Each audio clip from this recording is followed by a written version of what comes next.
you guys kind of took it away early about life after track and field. We are all considered has-beens now, which is crazy. But the biggest thing, or the biggest question I have is, do you really feel like you can prepare for life after sport? Can anything truly prepare you other than just going out and having that experience?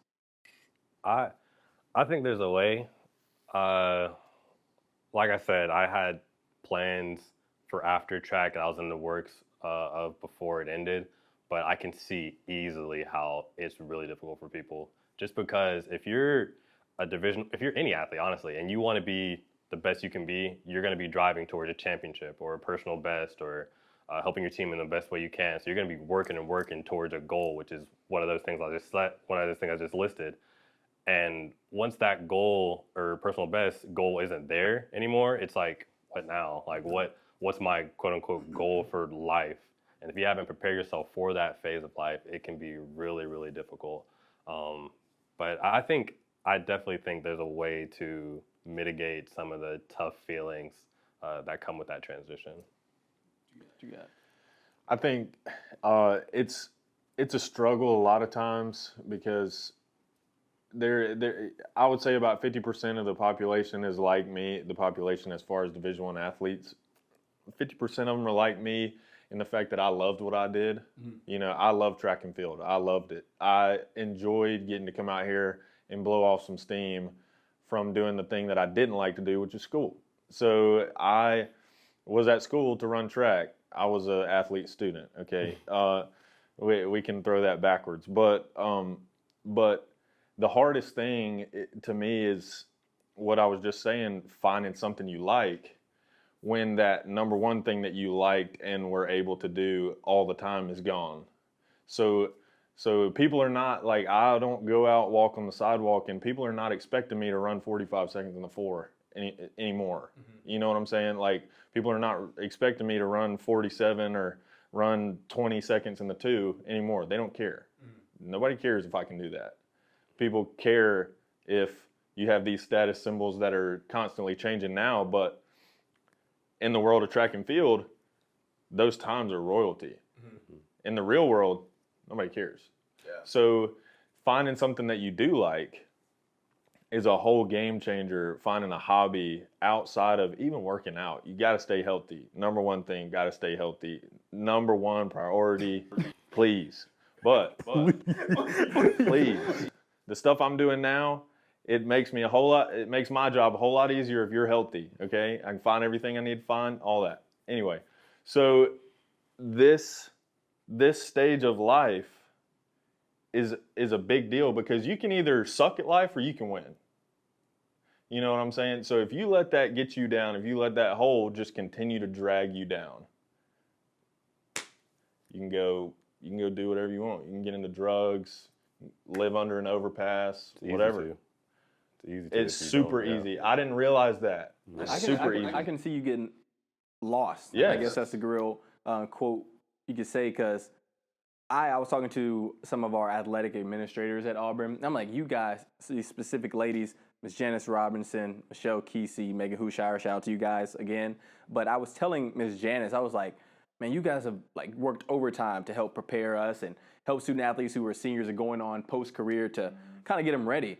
But like, no matter who comes and speak to us, how many forms we fill out, what our resume looks like, it's still going to be different. Because we're used to, we got 6 years, you got 4 years, but a college athletic experience in general, you're going to be used to having your schedule mapped out every week, and you know what you're going to be doing. When I got done, it wasn't on my terms, which burns me up because I don't feel like I ended it the way I wanted to.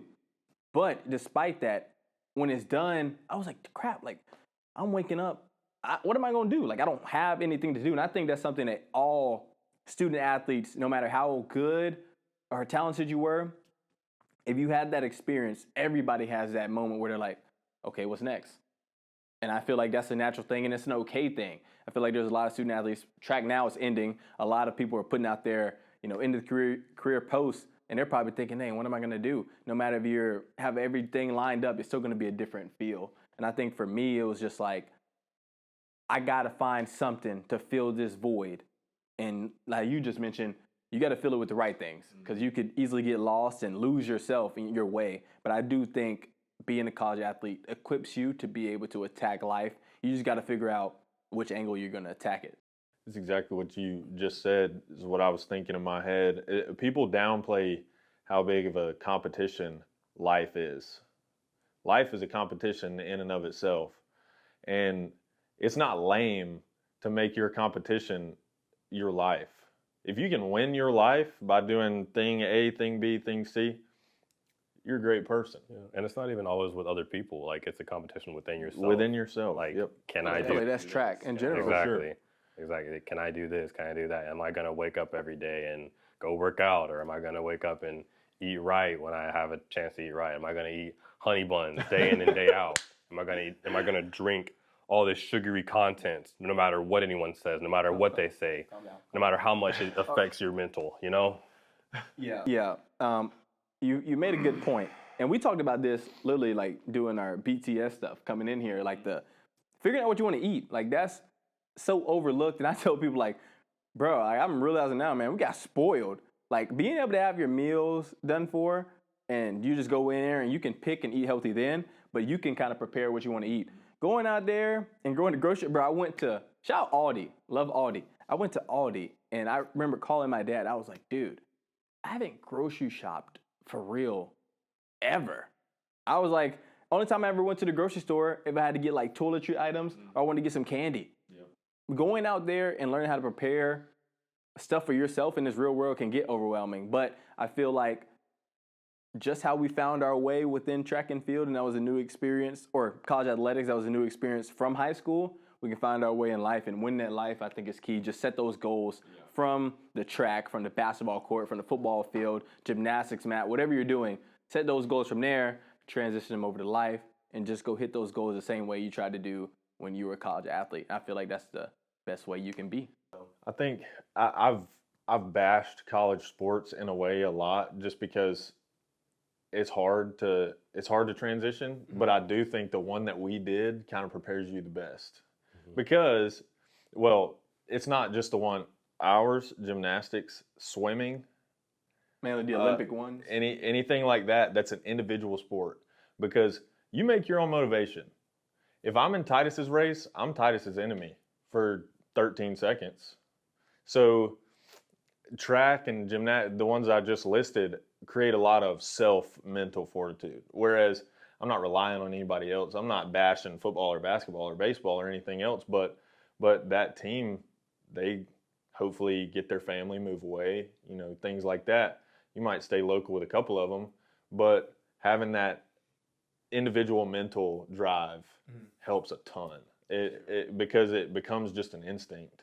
When hey, I got to get out of this hole. You know what I'm saying? And so that's one of the things that I like about track and those other sports.